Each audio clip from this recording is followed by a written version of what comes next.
So pet ownership is a thing that could not be more different in Norway. And that was a difference that Norwegian school couldn't have prepared me for.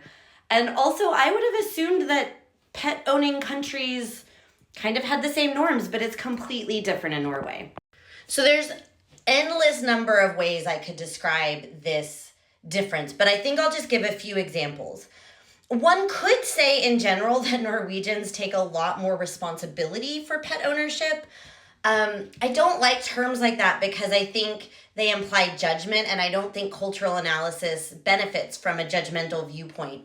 But I will say that in America, you just get a pet, you just have one.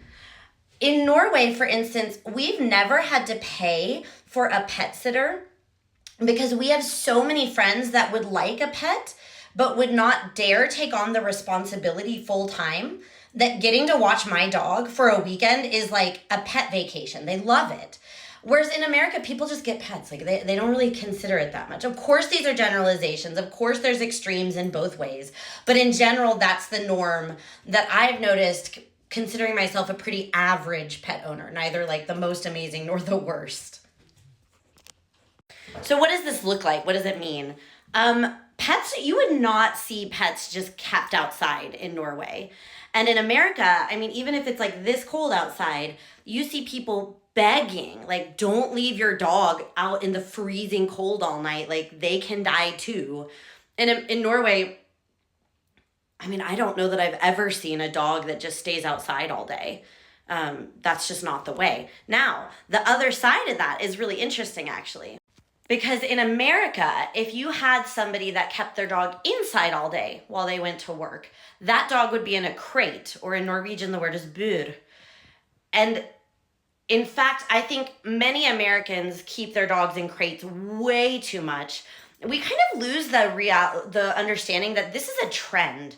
When I was growing up, dog crates were not like a thing that most people did, even in America. But now people just assume that that's the way dogs have always been kept. And I would say that many Americans kennel their dogs way too long. You see public awareness campaigns of people saying like 13 hours while you're at work is way too long for a dog to be in a crate, which means that there are many people in America keeping their dogs in crates for 12 to 13 hours a day that need to be informed. In Norway, I've almost seen the opposite. Like, I don't think I've ever seen anybody keep their dog in a crate here unless it's for travel. Which is another thing, actually. In America, dogs just like ride freely in the car. They can jump all around. They can hang their heads out the window. You see it all the time. And actually, that's really unsafe. And I never thought about it until we moved here. And one of my beloved dog sitter friends was like, you cannot just have your dog out in the car. Like, she has to be in a secure crate. So if the car crashed, she's safer.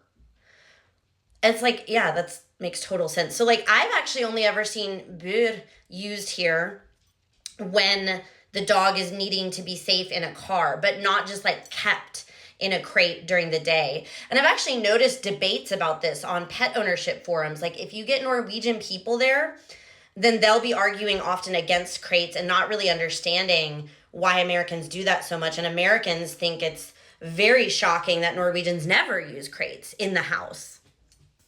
And the last example I'll give, this might not sound like it has to do with being responsible, but it's kind of interesting. In America, we basically force anybody who adopts a puppy, like a stray puppy. It's a little bit different if you get them from a breeder. Not so much. They want those dogs neutered. Actually, breeders want them neutered too, because they don't want you to have breeding rights to their like DNA. And then if you get a stray dog, they don't want them having more puppies. So you pretty much force sterilization of all pets before you can get them. And in Norway, that is just not done unless there's a medical reason you can argue. The thought is like, why would you like intervene in that dog that way? Now, here's how it has to do with responsibility, because in spite of the fact that we're sterilizing most every pet we can get our hands on in America, and we're not doing that in Norway, America has stray animals everywhere.